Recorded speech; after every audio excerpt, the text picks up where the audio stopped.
Welcome to the Almost Live show with me, the Gabby Cabby, for another Chris Johnson Presents at the Victoria Pub in Birmingham with 9-dart finish, Elison, Taskers and Luke Round.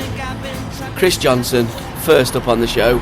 We tried to convince the young lady at the Alex that you was the fifth member of Take That, and she wouldn't believe me. She wouldn't believe it, would she? No, she was half buying it. Far too good looking for that band, though. I know you are. And can I just say, sponsored by the ELO Group and supporting B1%. So, well, welcome, mate. How you doing? Happy New Year, first time this year. Yeah, I know. Here we are again. I mean, it's February. The months, the years just fly by. You've been doing this from time memorial, and we are outside on the cold streets of Birmingham. I'll tell you what, it's very sad. I feel very sad when I walk through my city and see so many homeless people. Yeah, it lots more every time you come up here. Yeah, it is. A lot more people you see every time. But let's talk about something more positive, which is your Chris Johnson Presents, or on Twitter, Chris J Presents. Okay, big plug for you because you're a massive promoter and presenter of wonderful talent in this magnificent city of ours, which is Birmingham. Very kind of you. Very kind of you. Yeah, it's good to be back. Back to it a couple of weeks ago with the new year, new shows, and good to have 9-dart finish here tonight. They're brilliant. Regular favourites of mine, so bound to be a great night. And I have to say, one of my favourites, and what I do, I try and get into the zone, and I've been playing the was it 40 Pieces? Yeah. Their EP? Yeah. I've been playing that. There's 5 wonderful tracks. Yeah. Fabian's Overture, I think that's brilliant. The guitar played on that is wonderful.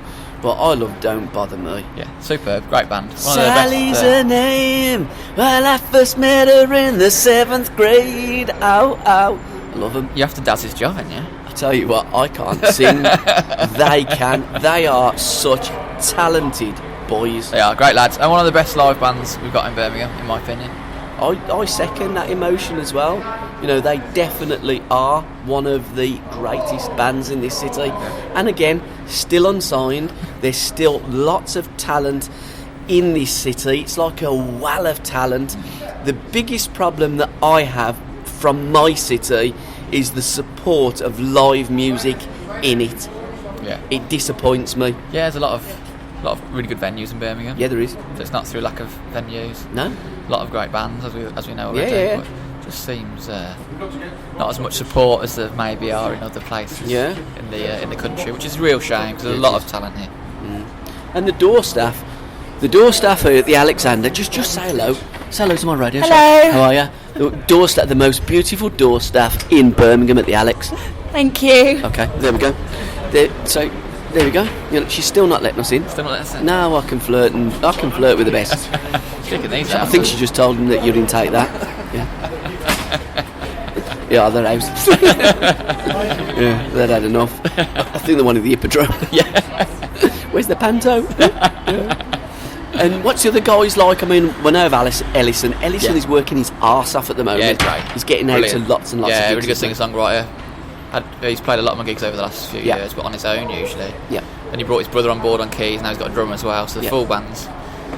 And it's like almost like a completely new sound for them. Mm-hmm. We've got the Taskers, who usually play as a full band, but it's just Jack on his own. Okay. Tonight, and then obviously Luke Round, who we all know. Yeah. From local Brummie lad. It's good to have him back here as well. No, we had him in the Monkey House.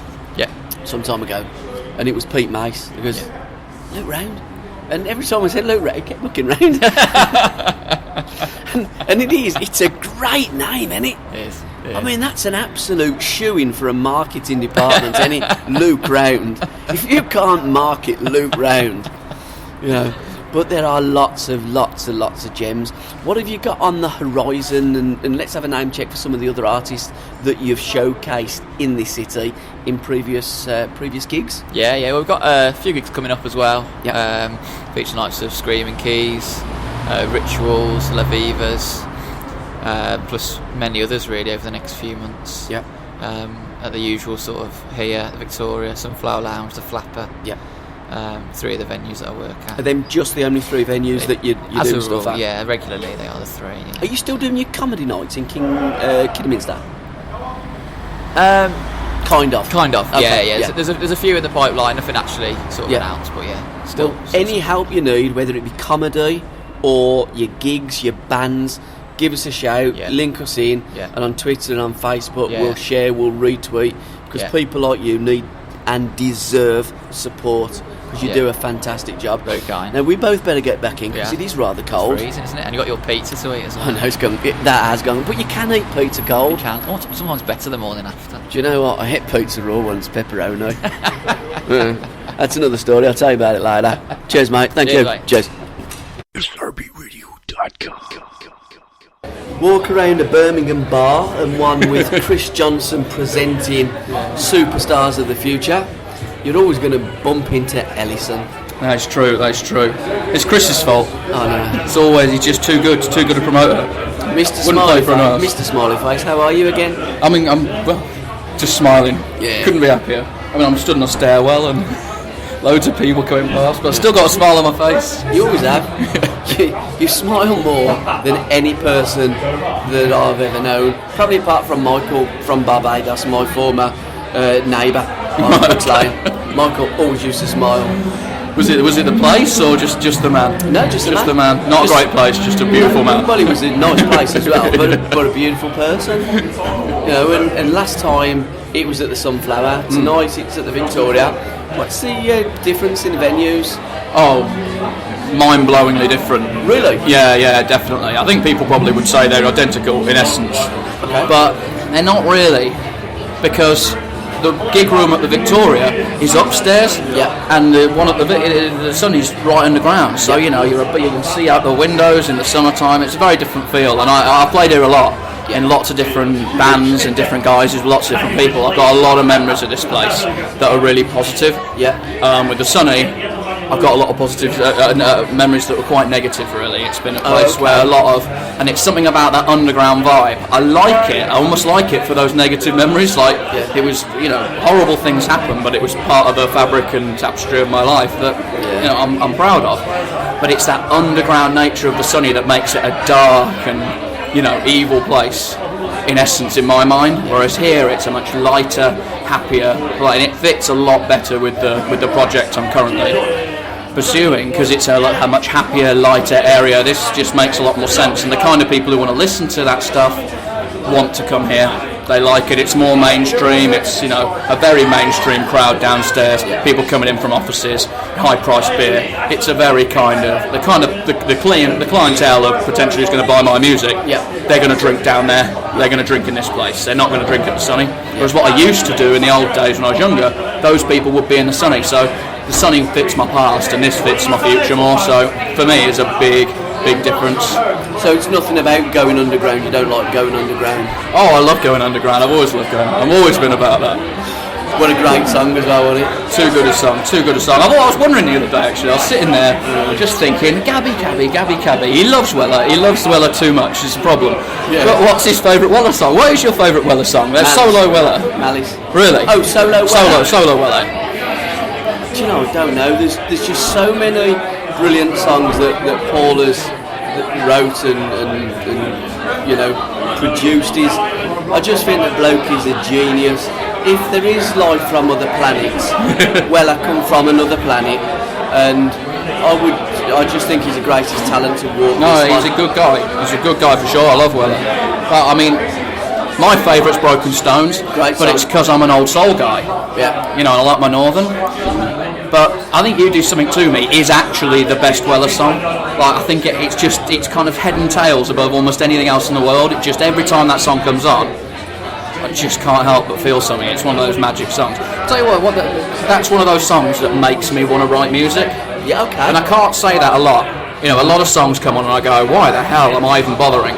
Because this stuff is all absolute bollocks, and it doesn't matter if I write a good song, because no one's going to listen to it anyway, so it doesn't matter. It just makes you want to give up. Something like You Do Something To Me, it just makes you think, Christ, a great song can be written by a great man and become a massive hit and be played constantly on radio too and make him a load of money. So let's keep going. It is actually artists like Weller and songs like that give you some faith. There's great, well, I think all of his songs are brilliant. But I love the attic on Sonic Kicks as well. And Paul gigs that an awful lot. I think that's a really happy, upbeat tune. Yeah. Because he does do happy and upbeat well. Does suicidal really well as well, don't he? He does a lot of things quite well, in fairness. This has gone off topic and more onto Weller, but he does do a lot of things. Like, he's one of those guys, just from a songwriter point of view, it's a bit of a strange one really, because I suppose people know him in reality for being such a style icon, such an important person in some mod revival and you know, that sort of stuff. That he's always been such a strong image, and almost later Weller's fallen by the wayside, and people haven't really even noticed that it's happening. I mean, I don't know. I'd speculate that a lot of people out in the street would know, like, Changing Man or something like that, but would have no idea who did it. It's just some 90s song. It could have been any old band. It could have been Ocean Colour Scene. You know, they don't really know. Not like Jam stuff where you damn well knew who Weller was, you knew what was going on. It kind of like fell off in that way, and he stopped being that kind of stylistic icon and started writing the most amazing songs. He must have just one day decided, I'm tired of this. I want to just write the most amazing songs. That's what I want to go down in history for. I want to write amazing songs, and he just started. In Stanley Rhodes, got to be one of the best albums ever, surely. It's one of those standout, like, everyone's got to have it, top 100 album kind of list things. And I suppose to a certain extent, in a lesser way, but following a similar pattern, I would say that I followed that kind of theme. Starting off in my 20s, really, you know, smashing the crap out of some guitar and just really going for it and losing my mind a little bit, and then finding some other project where I'm kind of like stretching my muscles a bit and trying out some different things and experimenting and all that kind of stuff, and then coming to a solo thing later on and saying, I just want to write some great songs. I don't really care about any of that stuff. I don't care what I look like, I don't care how I'm perceived. I just want to write some good songs, and that's where I am, is at the song state of things. Now, for me, I've gone on record and I firmly believe this. I'd be the worst judge ever on a show like X Factor or The Voice, because I wouldn't know how to judge people. The only way I judge people is on their songs, and I think that's the only way you can. I don't give a shit what they look like. I don't care what colour of the skin. I don't care where they're from.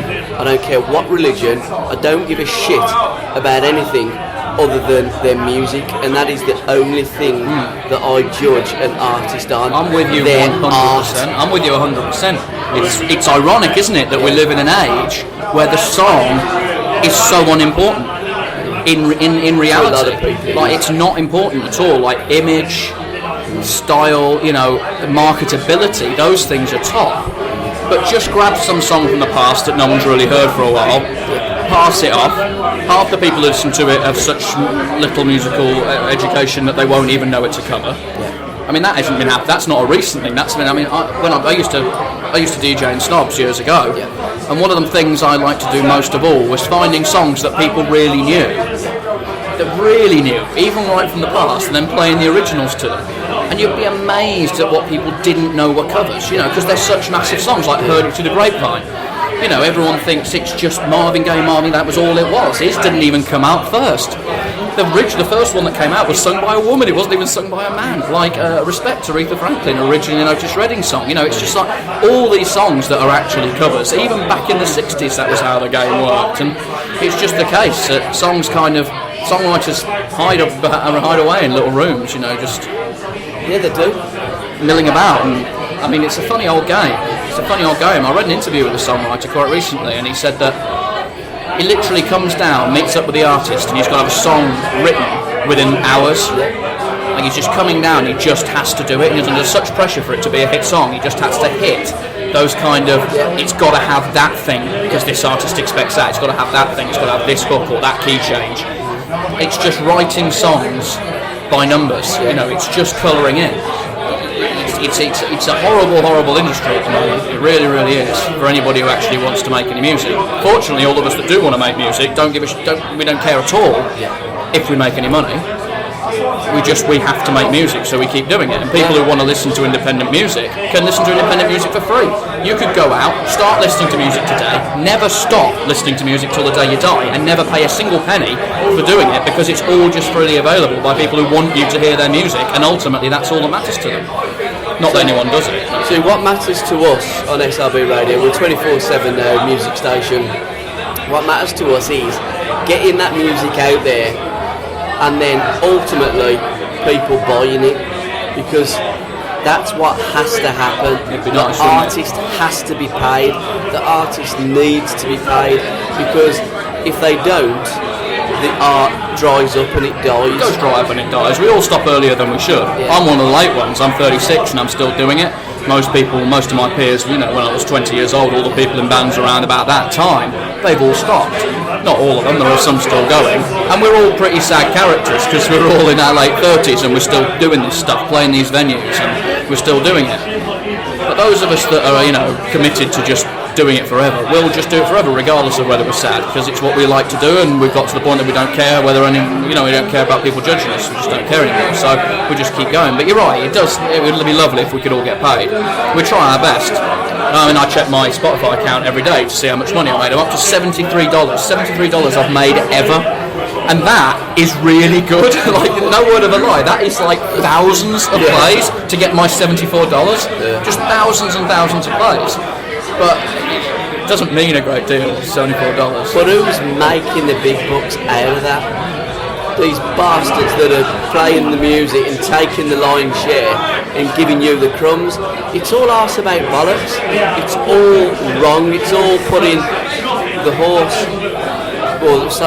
cart before the horse, where the horse should be before the cart, and it pulls the product. Yeah, true. I mean, it's a difficult one, because it's never realistically going to change. I mean, it needs people to just be kinder. Like, that's the essence of it. It needs artists to really champion other artists. There are artists that do it, they genuinely do. A lot of them are hampered by the fact that their labels won't really let them have any freedom in that regard. But there are some that break out. I mean, I hate him I really hate him, but Ed Sheeran is a good one for really speaking out for other artists, and has even started his own label to champion other artists. That's great stuff. Proper, big artists with names behind them and genuine power, because that's all that matters. Ed Sheeran hopefully knows it, and if he doesn't, he needs to know that he actually holds all the power. He may be a pawn in a bigger game, but it's his marketability that is the most important asset in that business. He can walk away with that. She signed a contract, many contracts with many people, but those contracts won't last forever. He still has the power. And one day, if he's a smart man and a good man, he will either go on to do something amazing creatively, aside from the stuff he's doing now, and hopefully champion some amazing people, and that's a good thing. But there's not enough artists doing it. There's not enough. I've seen quite a few. I've watched quite a few bands go from nothing and ended up sort of supporting them and playing with them, over my many years playing. And then when they've got big, just nothing is filtered down at all. Absolutely nothing. And it should be that everything filters down. If you're a member of a city, if you grew up in that city, play music in that city, and you are part of the life and breath of that city, and you make it big, you have a duty to start a label, a venue, a recording studio, something in your hometown that helps other people get to where you are. And you use your contacts not only to help yourself, but to help others, because a bigger scene, it benefits yourself. If you're from a city and that city's got no scene, and you make it big, and then you create a scene within your own city, you are then the king of that scene. You're going to make a load more money from that scene that you've created. So I don't even know why they don't do it. It would be advantageous to everyone, but I don't know what it is, don't ask me, but I just don't see it enough. And I like to think if I ever made anything at all from music, then I would pump it straight back into Birmingham. I think you would make Birmingham, great. You are passionate about your music. Let's have a shout out for your latest album and your Twitter and Facebook, because people are going to say, Gabby, Elison is a little bit like you. He talks too much. He needs to come off that fence a bit. You'll get splinters. True. So your album, and where can people buy it, and your Twitter and your Facebook first? Yeah, well, the album, in fairness, everything has just been put into an umbrella, just www.elison.co.uk. the Facebook, Twitter links, the Spotify link, YouTube, Rhapsody, all those kind of things, all the links are just on that site. I've made the site be the album. I haven't done a physical one at the moment because the last one just didn't sell enough. I've just got, too many boxes of it left. It just sold, I don't know, some 50, something like that, but nowhere near enough to really kind of justify pressing it up and all that. It just costs so much. It's like £1,000 on getting your boxes of albums, and then you make 500 quid selling them. So it just doesn't make sense. Like, I thought I'd see how this one goes, and it is going better. People are liking it more, and it is a happier record.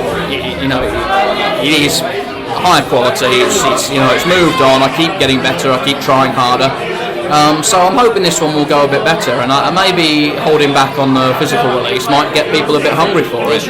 More people are coming to the gigs, hoping I can start to gig more. I'm building up a band, whereas I didn't have one before. It was just me with an acoustic. So building up a band means I can play further afield. People might like it more rather than just hearing it strummed with the acoustic.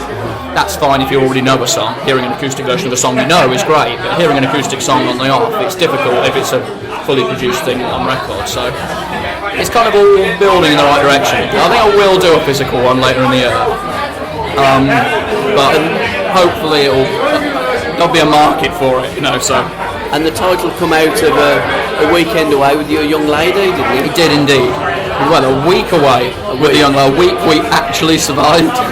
And what's the album called? It's called A Week of Aborted Bike Rides and Broken Pac-Man. And we don't have to explain exactly why it's called that. We need to know that there was a pub. There was a pub involved. There was a pub. We were in a pub. It had broken Pac-Man used as a table. Yep. Unused still useful. I mean, you have to give credit to the Scottish for taking their broken Pac-Man game, not returning it to whence it came, just carrying on using it as a pub table. So I'm happy with that. That's nice. And many aborted bike rides, but there were other physical activities that took this place. So. Exactly. Well, keep our powder dry on that, and we'll let the listeners use their imagination. Absolutely, absolutely. Not that they'll have to use too much of that. No. Can I thank you, sir, again for your time? Yeah, absolutely. And we will see you soon. It's bloody noisy in here, isn't it? It's noisy and it's hot, surprisingly hot for the time of year in here. It's going to be even warmer for you on that stage, It will mate. be. It's all right for me. I don't know, there's going to be a lot of people tonight. I'm playing, there'll be loads of people. Fantastic. Cheers, Elison. Thank you very much. Thank you, sir. Cheers.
Well, someone just said look round, and I did look round, and it's Luke round. How are you? I'm not bad, man, How are you going, Luke? It's been some time, hasn't it? It has, Probably been a couple of years since I've last time missed I've you. seen. Yeah, I missed you, brother, as well.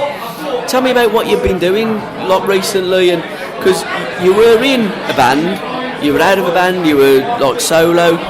How's Luke Round, and what is Luke Round doing now? Well, at the minute we was in Thieves. I think last time we were really doing a lot. That split up in December about 2 years back, and then we started with it was the leftovers of Thieves basically. It was me, Dale, who plays bass, and Liam on guitar as well.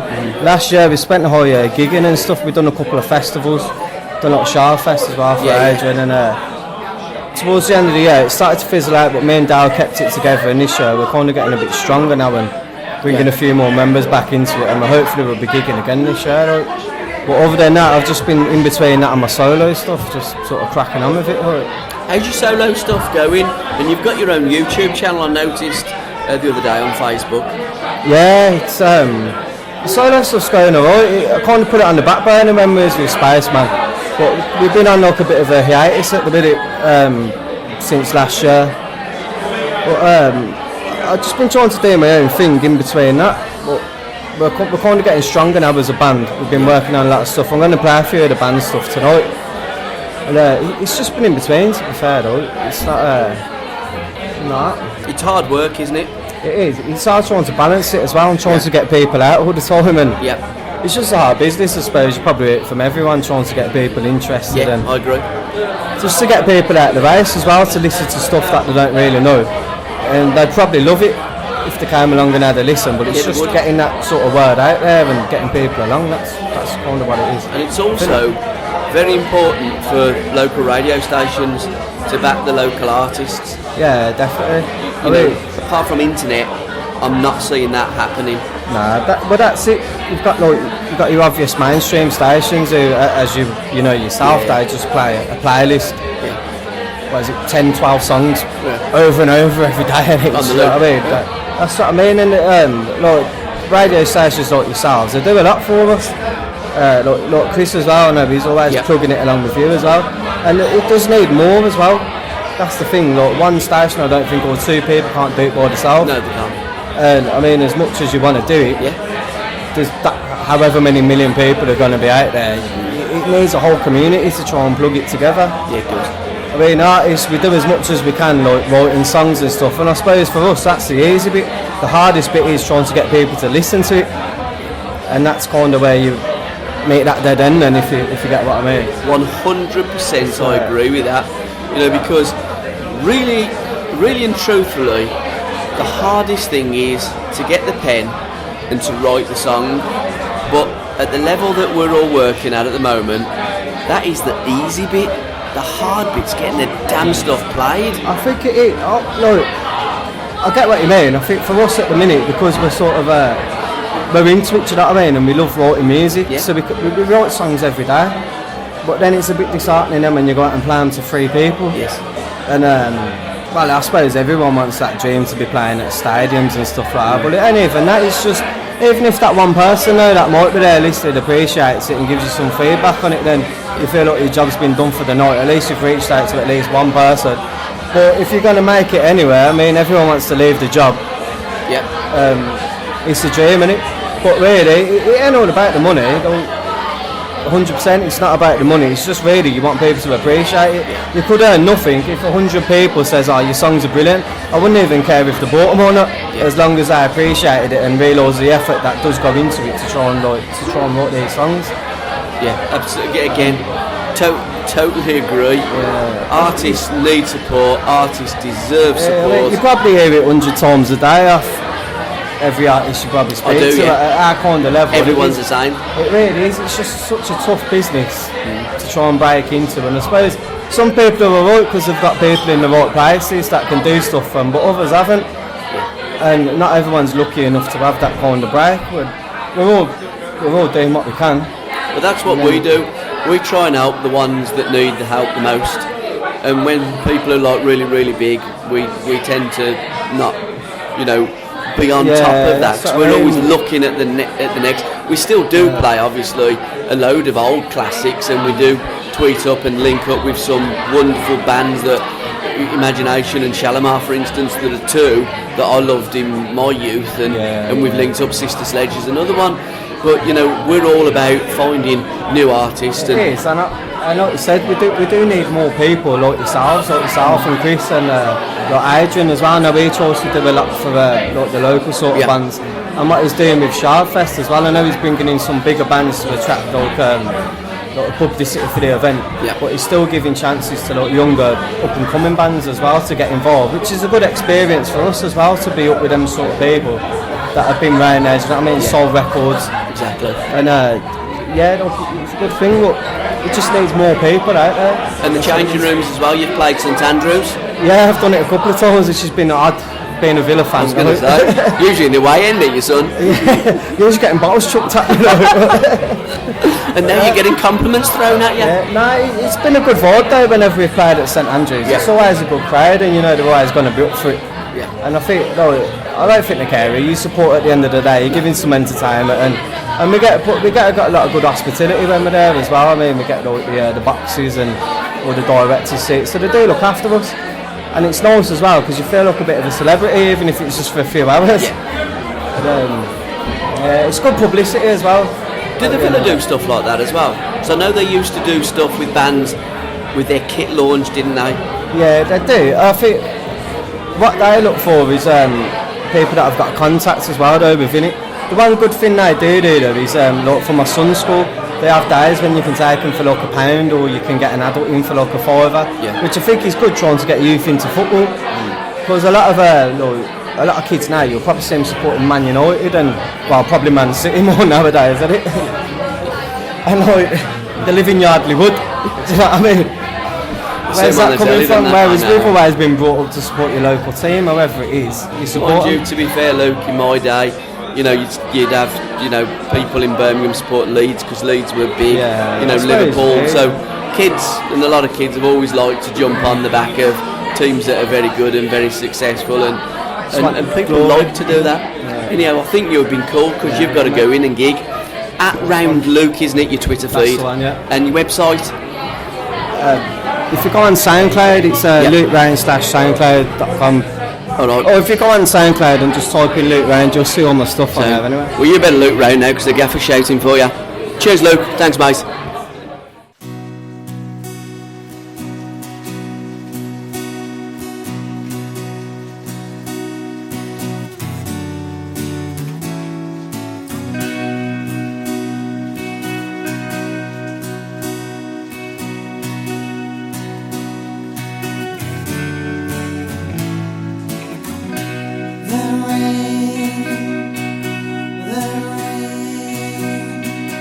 The rain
to stay, and all the storms that blow away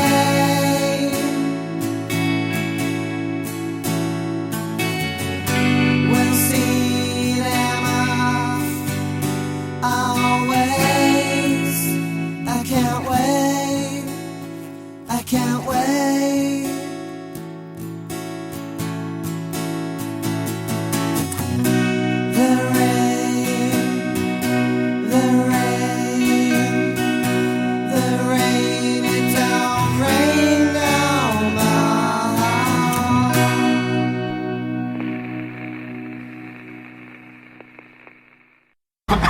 Well, I've tried to wing it. I've tried to get inside the Alex, but they wouldn't have it. Yeah, I even tried to tell him that Chris Johnson was in Take That.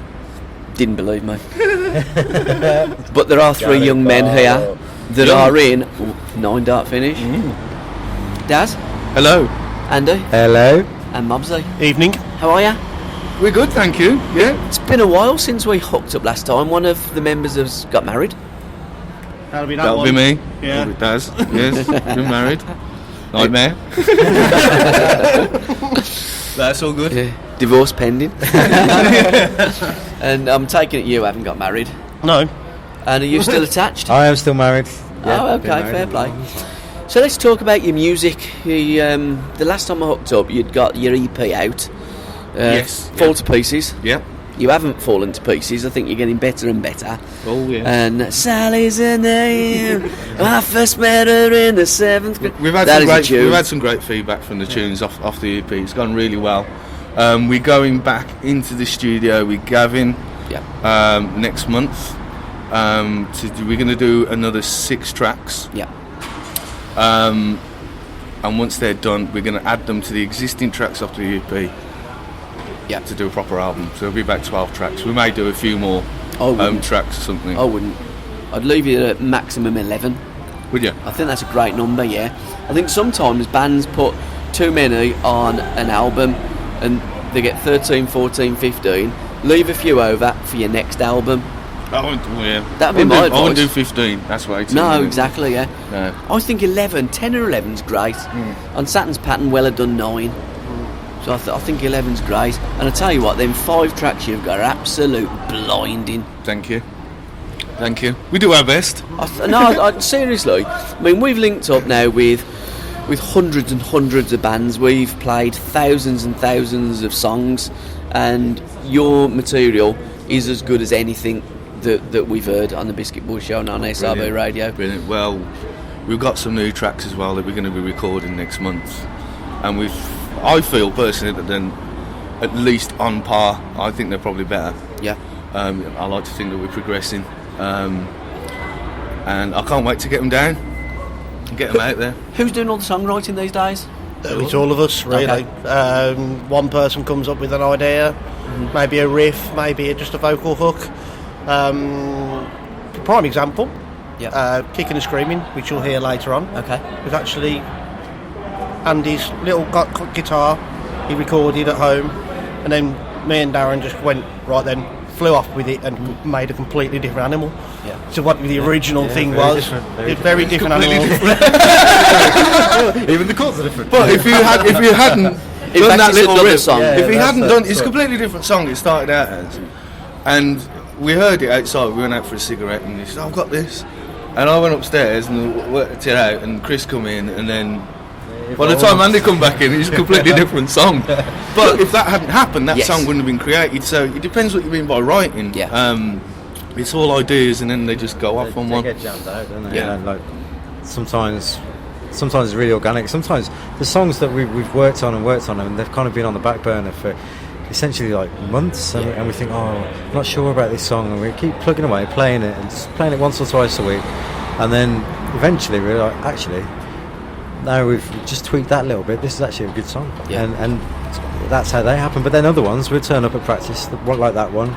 I show them an idea, runs off. They put their ideas together, and then half an hour later, there's a song there, and it needs polishing, it needs work, and it needs all the little intricacies and stuff. But the bare bones of a song are created quite quick then, and it's just varies, isn't it? And it's what it is. To be honest, we only rehearse once a week Yeah. together as a band for 2 hours.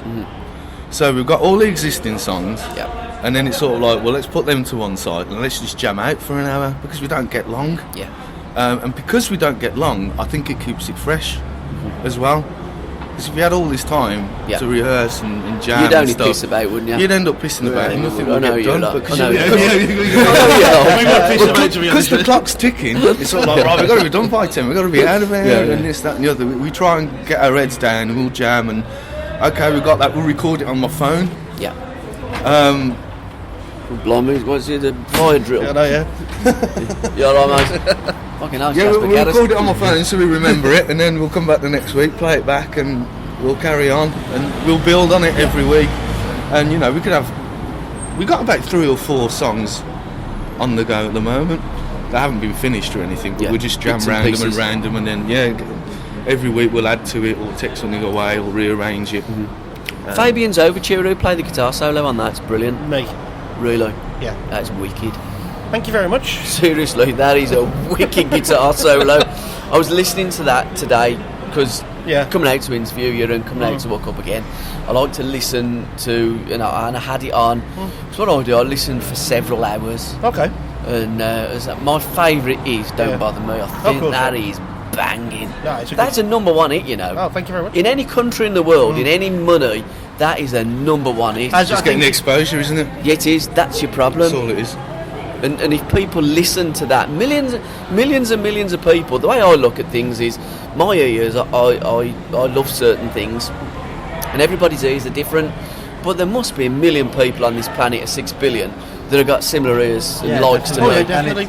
It's like the little things. What happens? Our sounds is from 3 people's ears. Yeah. Andy would listen to mainly drum and bass. Well, Yeah, but you've got other tastes. aggressive tunes generally, Yeah. like Bit of I Jimmy love. Nail. She's right. And like Daz has got an amazing back catalogue of just listening to music in general. Yeah. And I think one of my biggest influences, sound guitar, especially the track you mentioned, Fabio's Overture, is actually Pink Floyd. Yeah. Is like Gilmour. Yeah, I try and it's put a very little fun, Gilmour. But then it goes off on a bit of a Manchester tangent as Yeah, well. exactly. That's That's the whole point. Is that if you imagine a pivot chart, Yeah. I know it sounds a bit weird. Here we go. We've got all the 3 people's influence, and then Nine Dark finishes that little triangle where all the circles get in the middle. So it's like that's what our sound is. It's anything a to come out of Venn it. diagram. Is it Venn diagram? Yeah, it's a Venn diagram, Chris. A pivot chart. I don't care. I just tried to sound clever, but obviously it didn't work. Can I just butt in here? Daz, I ain't got a fucking clue what they're going on about. Nor do I. That's why I'm standing over here, man. Pivot I look charts. for 2 gigs, get on with it. What? What's that all about? You tell I work in You're a IT. mathematician or something? I do like a bit of maths. Okay. The drummer, innit? I'm a drummer. Everything's all about Yes, the numbers cake. and shapes.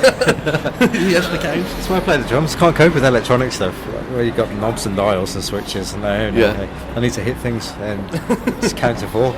Well, sometimes 3. Sometimes he drums with his face. Oh, there's been times where I broke a stick and forgotten to try and pick another one up and tried to carry on with my hand, like playing on the cymbals. Can you play one-handed drumming? You can, but it's not as full, obviously. So Well, I wouldn't have thought so. you can improvise for long enough to give you a chance to get another Yeah. stick. And you could, like, there were Do you times. break many? It Don't even depends get on. started. Really? Yeah, I'll go weeks and weeks without breaking any, and then I'll just. Well, this rehearsal. 3. 3. 3 in the same night? Yeah, in the space rehearsal for out about of 10 nowhere. minutes, to be fair. Are they sure they were real drumsticks? Yeah, they were. But, The rehearsal just before a gig, it's like smashing. Like I saw one go right in front of my face. Bloody hell. I was like, You want to be "Oh, on danger pay, Mabs? I'm right by him, but he's that side. I'd That's move. the danger side. I went through a cymbal last week as well. I had a crack in it anyway because I'd broke it last gig, but it just flipped itself inside out while I was playing it. I don't know how. Well, I'm but- going to stand right at the back of the room. Put some goggles on just in case. I might just throw my guitar at you just for the crack. So, your website and your Twitter feeds and Yeah. your Facebook, how can people link up? And how can people buy your music? Have you got stuff on iTunes? iTunes, Google Music, Google Play, you got Amazon as well. We can listen to it on Spotify as well. Spotify. We don't get a lot of money off Spotify, but listen to it anyway for the Yeah, crack. why If no one's going to buy the EP Yeah. because they want to hear it first, get yourselves on Spotify. I'd rather you just listen to it and enjoy it. The main thing at the moment is just getting people to listen to the tunes, not just us, any unsigned band or whatever. And although, you know, theoretically you don't make any money out of Spotify, and it's a bit of a nightmare as far as that's concerned, but it gets yourself heard. The whole EP is available on there, so if anyone wants to have a listen, get on Spotify. If you fancy buying it, thank you very much. Exactly, happy days. Website's www.9dartfinish.co.uk, Facebook/NDF Music, YouTube/NDF Music, Twitter NDF Music. NDF, you get the idea. NDF Music all the way. It's best keeping it to one simple, isn't it, rather than having different things for different, you know. That's the beauty of trying to find something, and if you found one that is working, you've got to try and get them as quick as possible. It's like having for a all password, the isn't it? You have different passwords, you bollocks if you forget them, ain't you? Have the same one. And you are from Middlesbrough, aren't you? Yeah, I am. Yeah, so You don't sound it. You sound too intelligent. well, Besides this. I went to a bit of a posh school, so I Yeah. didn't really pick up an accent.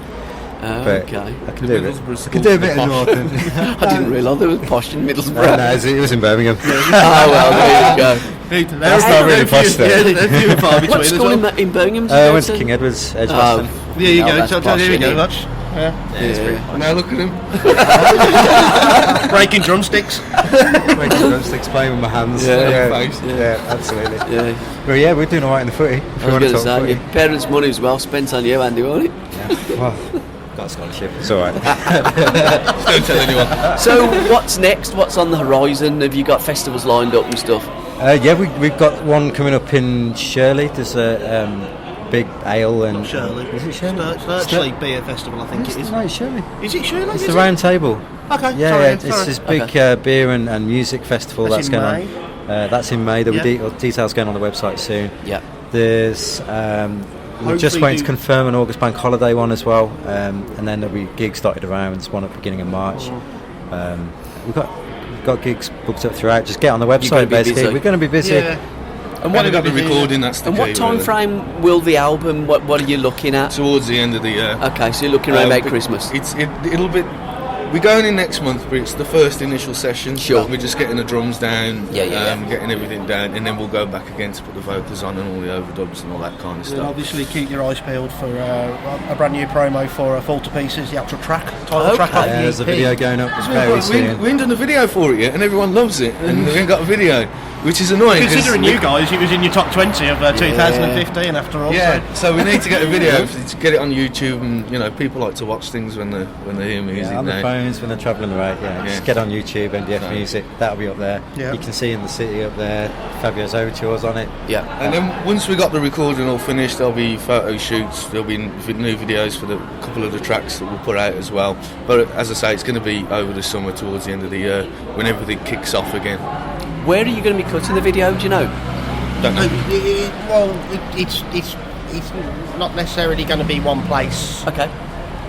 That's all we can say. That's all we can say. It's got a bit of a retro feel. Okay.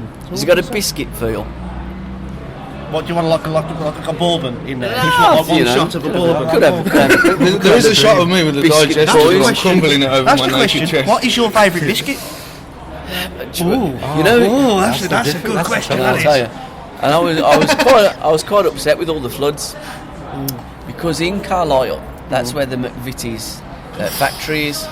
Right now, they do a wonderful biscuit.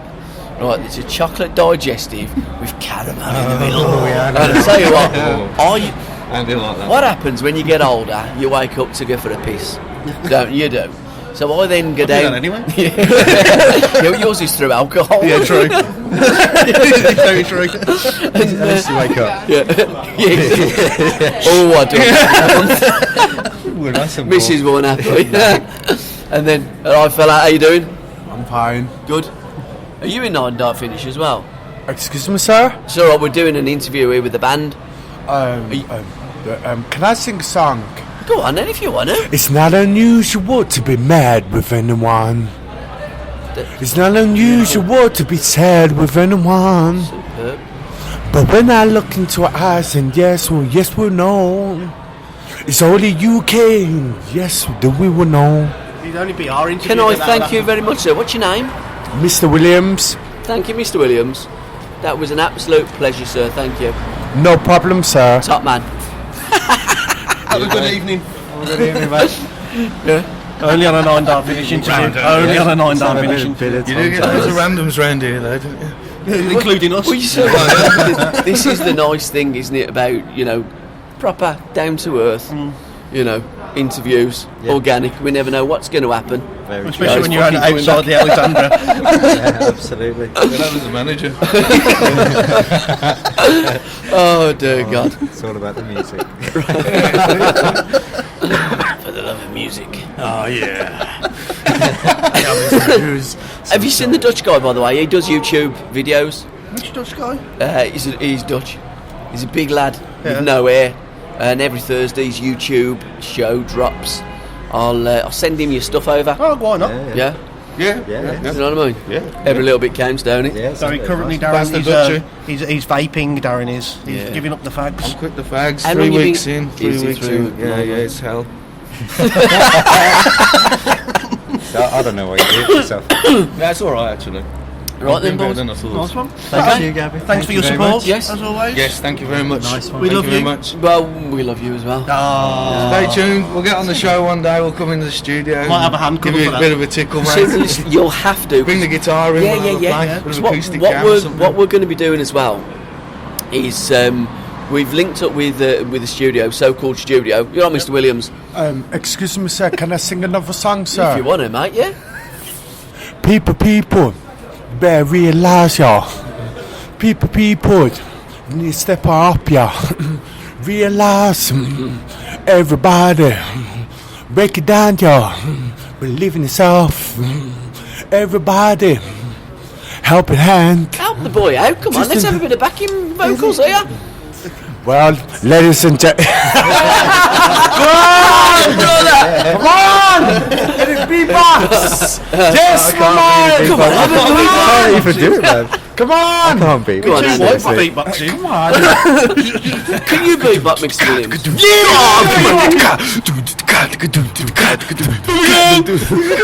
on, carry on, keep jamming on him, man. I'm just trying to think of a song or something like that. I'm a little bit pissed, but let me reach Well, I out. haven't noticed that, Mr. Williams, to be quite truthful. Thank you, sir. Right, well, we've got to go back inside because I've got the taskers to interview and so on. course. So, guys, can I thank you all very much for your time? Debbie. Thank Go you, and mate. smash Thank you very much. the Victoria. And Mr. Williams, can I thank you very much, sir, as well? Thank you, sir. Thank you, sir. Yes, mate. Superb quality. Ledge. That's all right. No, Superb. Top man. Loved it. Thank you. Cheers. It's RBRadio.com.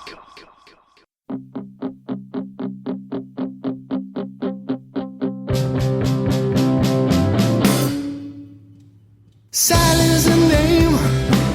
Well, I first met her in the 7th grade. Oh, we had a wonderful time. Couldn't get her out of my mind for weeks. Then jealousy came. It came and reared its ugly head again. Oh, to see her out with those guys. Well, I just couldn't disguise my rage. So I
joining me now. You don't have to do your edits on radio. Jack Tasker. Is that your surname, Tasker, or is that just the name of the band? It is, but the band started, originally it was a two-piece with my sister, so we used our last name. Okay. 5 of us now, but yeah, so when I'm performing live it's easy to just say, it's the Taskers, but there's one of us here tonight. I was going to say, because I didn't notice another 4. Yeah, hidden in my pocket. Yeah. No, normally 5 people in the band, but we try and gig so much that we we're all over the country, so we almost franchise out. I'll do some solo shows, they'll do some solo shows, but yeah.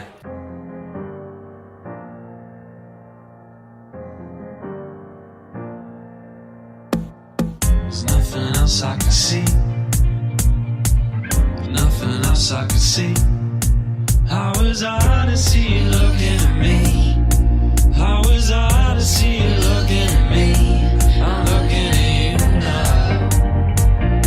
I'm looking at you now. Turn my back on the sun.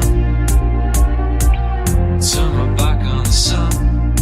How was I to see you coming undone? How was I to see you coming undone? I'm coming undone now. I'm coming undone now. I'm coming undone now. I'm coming undone now. I'm coming undone now. I'm coming undone now. There's nothing else I can see. There's nothing else I can see. How was I to see you looking at me? How was I to see you looking at me? I'm looking at you now. I'm looking at you now. Turn my back on the sun. Turn my back on the sun. How was I to see you coming undone? How was I to see you coming undone? I'm coming undone now. I'm coming undone now. I'm coming undone now. I'm coming undone now. I'm coming undone now.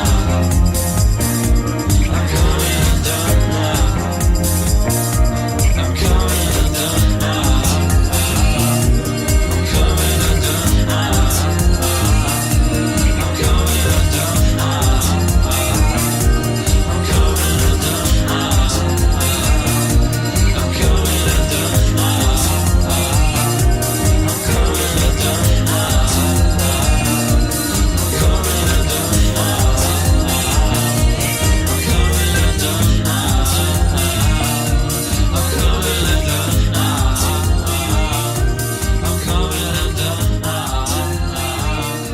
I'm coming undone now.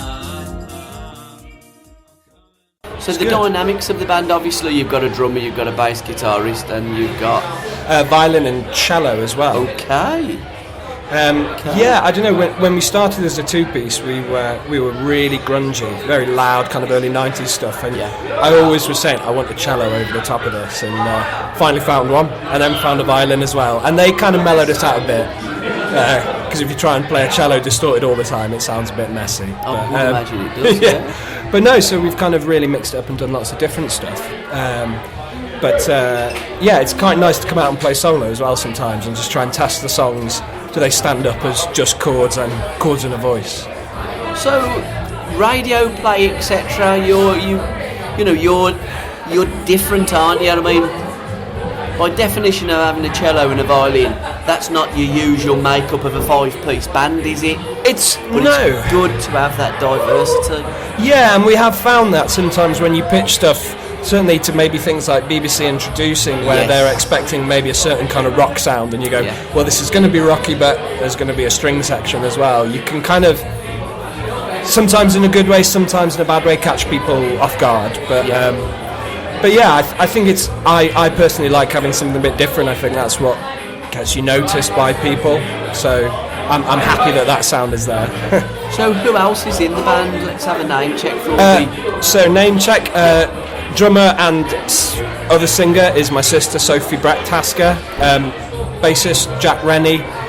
violin player Laura Element, and cello player Sarah Pickwell. Okay. So, and we're based in Stafford, Birmingham, York and Leeds, so we get around a bit. And that, as you say, is very difficult to get everybody at the same venue at the same time, or can't it? It can be. I mean, we all played together in Manchester last night. How'd it go? So, it was good. Yeah, it was really good. It was at a place called Gulliver's. Okay, I've heard of that. Yeah, so... What was the venue like? Because I've heard of it, but what was it like? It was nice. It was kind of it was an upstairs room, and it looked a bit like an old theatre, so it was quite nice. Certainly one of the nicer places we've played in over the years. Okay. So, how many was there approximately? Was it a decent crowd? It got decent towards the end. I mean, we opened the night, and at the beginning you're playing to esteemed family and friends, and then but it did fill out as it went along. So by the end maybe we were playing to about 30 people, which for an unsigned band on a Thursday is jackpot kind of thing. What's the best venues or best cities, towns that you've had for people in the venue watching you? I think we used to play in York a lot acoustically. And if you play in lots of pubs acoustically in York, you get loads of passing trade because it's a real pub-orientated city. So that was great for getting people to come in. Birmingham generally tends to be quite good. We play at the Rainbow in Digbeth a bit. We play here quite a lot for Chris, who's put the gig on tonight. So generally Birmingham can be good for getting passing trade. And we started out in Stoke originally, and there's a pretty good scene there. But it is tough. Always, anywhere. Life is tough. Yeah, it is. It is, seriously, isn't it? BBC Introducing, have you been on there much? We went on the Stoke one. We went on there maybe about a year ago, and then 6 months before that. So we've been on twice. And it's good. I think it's a good way for bands to go on. But like I said, if you're not necessarily the exact sound of the moment, I think naturally, because they want to get the most kind of radio play, you get pushed aside. Or also, can we say major labels that you signed to? Does seem to have an influence, doesn't it? Which is a bit daft for a BBC introducing show. I think it's daft for the BBC per se, because it's taxpayers' money. It shouldn't be governed by major labels. No. It should be playing more independent labels. And I do believe it's changing a little bit. That's good to know. I think it needs to change, because it needs to support the up-and-coming artist and the next generation of musicians, because if it doesn't, everything dies, and commercial radio won't help you. No. Well, no, I think it was interesting. I think I saw the kind of... There's that BBC sound of... They do like Sound of the Year each time, don't they? Like an upcoming artist, and they picked Jack Garrett, who, whether you like him or not, I think he's already got a large label behind him and got lots of money and backing, and you think he's not really up and coming, then he's there. Correct. So I think for an independent band, you can feel a bit kind of slighted by that. I mean, you never want to wish ill on someone, and you want everyone to kind of make it, but it is tough when that's being pushed out as, hey, this is up and coming, and you're thinking, well, crikey, I'm trying to wangle people to come to Birmingham on a Friday night to see me do that. It is tough. You have to keep going. The equivalent in football would be like Man City playing in the conference and winning the non-league. Would be, wouldn't it? Yeah, it would. I mean, it's not right, it's not fair, and it should be all about the up-and-coming artist. And I think, get this, with introducing, it should be about unsigned, because that's what I thought it was. Unsigned artists, and if you're attached to a major label, I don't think you should be allowed on that show. No, not at all. No, they one of the big acts from Stoke had done I think they were called Racing Glaciers, and they'd actually already done a song for the Transformers film. By the time they got on, so you think they've had quite a good head start. It was a good, fair enough tune, but it just seems a bit daft. Mind you, the nice thing with you guys, being up and down and all around the country, you could get onto many other introducing programmes, couldn't you? Definitely. We've always tried to kind of push it out there, so I know we're looking at trying to go and do some stuff on the Leeds one. I'm trying to talk to the people at the Birmingham one, so that's it with the band, isn't it? Just constantly talking to people, trying to get somewhere with it. Do they answer you very often when you say I'm trying to talk? If I was doing introducing in Birmingham, I would be talking to all the artists. I would know them all on first names, like what we do with our sports radio, and I would be championing them. I'm not quite getting that. No. To be fair, I'm not. I mean, I did. Because I don't know if it's gone through presenter change at the moment. I know before there was a chap called Brett doing it. It's Jackie Parker now. Yeah, they shifted to Jack, who used to be at Amazing Radio, and we did actually do something for him when he was at Amazing Radio. But now he's there. I haven't kind of had a reply since. Okay. But yeah, you know, I do appreciate those guys probably get emails from everyone. But yeah, you do think. I'll be honest. Try and plough through it. They must get an awful lot because we do. But us on SRB Radio, we message and get back to everybody.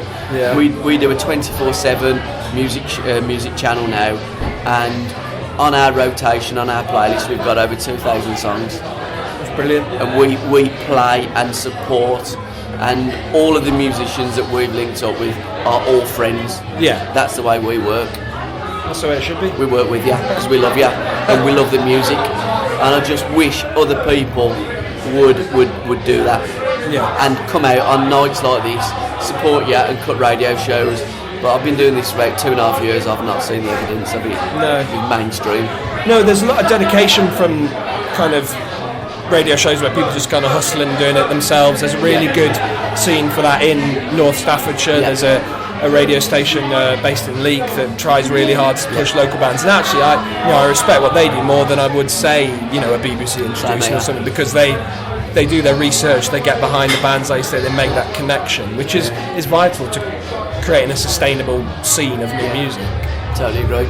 Websites and your Facebook and your Twitter feed, sir? www.the-taskers.com, but if you just put it into Google, you should be able to find it on Facebook and Twitter, so The Taskers. And iTunes, have you got any music out on? Yeah, our 6th album came out last April, and that's on iTunes. It's called Pleasure Point, and there'll be a new one in June. Blimey, you're prolific, ain't you? Yes. You don't mess about, do you? No messing. Who does the songwriting? In the early years, for the first kind of 3 records, it was primarily me, and then my sister started chucking stuff in the hat, and now that the 5 of us are there, it's an equal writing credit. Everyone works the hardest. So, and pretty much everyone sings, so everyone gets their voice out there as well. So it's really nice. I suppose like the British Collective then, or everyone having a bit of a go there. Yeah. Fantastic. Can I thank you very much, Jack, for your time? No, thank you. And I'll see you soon, mate. Thanks, take care. Thank you. Cheers, thank you, and good night. Thanks for listening, guys. Bye-bye.